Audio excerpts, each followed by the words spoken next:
ازيك عز الاسطوره؟ النهارده نزل معانا حدث التيم اوف ذا سيزون، نزل فيه لعيبه زي بيست وهالاند وتوريه وبرونو 120. فانت اكيد يعني عارف ان احنا جايين نفتح باكجات، فاهم؟ متنساش تعمل سبسكرايب، لايك، كومنت، شير، فعل زر الجرس عشان يوصلك كل جديد. ويلا نبدا. صوت صفير البلبل هيج قلبي الثمر الماء والزهر مع مزارنا. ونقول بسم الله وصلى على النبي عزيز المشاهد عشان الحظ يبقى حلو. ونفتح اول باكه. بسم الله الرحمن الرحيم. افتح وكوت خرا. ما هو ده المعتاد. ما انت هتوزي من لعبه خرا الا خرا. نفتح الفتحه التانية وكوت. وكوت ان شاء الله. وكوت.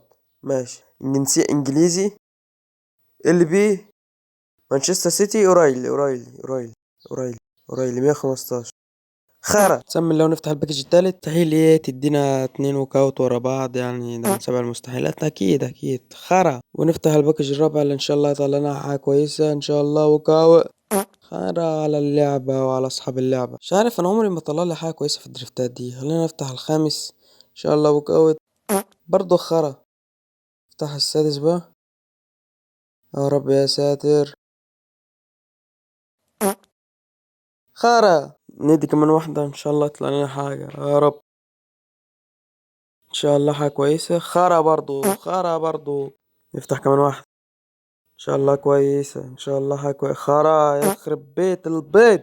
طلعوا لي حاجة كويسة عشان انا جبت اخر. خلاص انا خلاص زهقت من اللعبة دي. انف يا شباب. ان شاء الله ده هتطلع لنا حاجة. انا مش عارف، حاسس ان شاء الله تطلع لنا حاجة. ان شاء الله تطلع لنا حاجة. ووك اوت.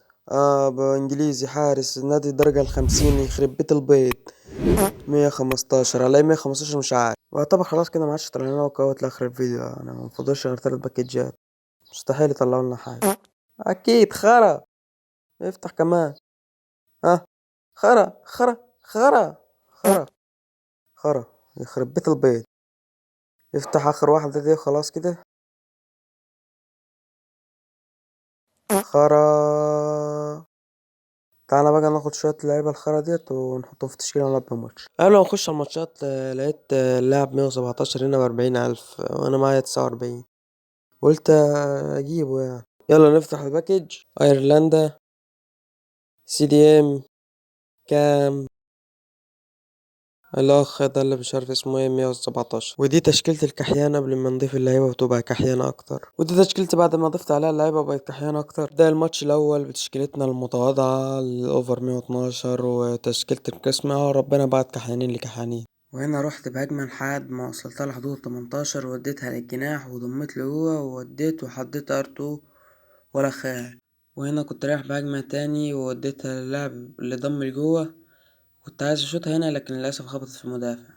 وانا رحت بهجمة تاني من على الطرف وقطمت دخلت جوه وبصيت لكن للأسف اتقطعت وطلعت عليها بهجمة مرتدة. لكن رجعتها تاني وبصيتها وكنت هشوط هنا لكن للأسف اتقطعت تاني برضو. وهنا قطعت الكرة من نص الملعب وبصيتها وتنيت اعمل كام باص تاني في تالت لحد ما الكرة وصلت لي على الطرف وضمت لجوه كالعادة عشان احط ار2. لكن المرة دي بصيت الكرة اللعب لكن للأسف اتقطعت برضو.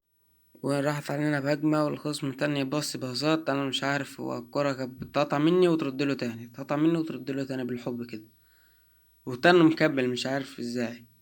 المهم راح علينا بهجمة ولكن للأسف يعني أنا قطعتها. مش عارف أقول للأسف ليه. وأنا جت عليا هجمة من الطرف والخصم كمل برضو معرفتش أقطعها منه وجي يلعب بالعرض لكن الدفاع كان له بالمرصاد. وبعد ما قطعتها كنت رايح بهجمة لكن للأسف الحكم صفر.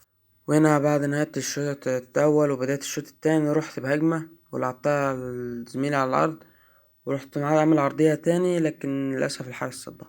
وجت الهجمة على الطرف وضمت لي جوه وعلى أساس إن أنا هعمل ار2.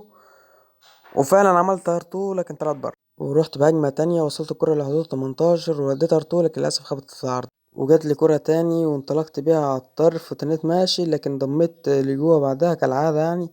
ورحت جيت نشوط لكن للأسف خبطت في جات لي كرة على الطرف دخلت لجوه وعملت باص. ورحت هنا جيت نشوط بقى لكن هي رجل اللاعب وقفت قصادي. وده الخصم حب يعمل هجمة مرتدة عليا لكن للأسف الحكم صفر وخلص الماتش فوز 1-0. وبداية الماتش التاني وجت هجمة على الطرف وكالعادة ضمت لي جوه وعملت باص وجيت نعمل ار2 لكن الحارس صدها. وهنا الخصم راح بهجمة 2-على-2 وعمل باص أو هي مش باص، هي اللعبة خبطت فيها وردت له وشاط وجاب الهدف الأول للأسف يعني. وهنا دخلت من على الطرف واخترقت وكملت جري ورجعت لورا ولعبت الكرة بالعرض، جات لي في المنطقة ارطوه احلى جول، وانا انطلقت تاني من الطرف وكملت ودخلت لجوه، لكن الكرة اتقطعت في الاخر. وهنا هجمة للخصم على حدود 18، لكن الحمد لله بقطعها وبروح بهجمة مرتدة فن الفنون، هجمة مرتدة عالمية. وهنا بلعب عرضية من على الطرف، لكن للأسف الحارس بيمسكها. وهنا بروح انفراد أنا والجون، وبودي في البعيدة وبتخش جون وبجيب التاني. وهنا بروح بهجمة من على الطرف وبعدها بلعبها بالعرض وباجي أشوط، لكن الحارس بيتصدى والخصم بيشتتها بعيد، ولكن بترجعلي تاني. بروح بهجمة تاني وباجي بقى ألعبها على الطرف وأخش ألعب ارتو واحلى جول. وهنا بتجيلي الكرة على حدود 18 وبدي الكرة في القريبة وبتيجي الجون وبجيب الجون الرابع.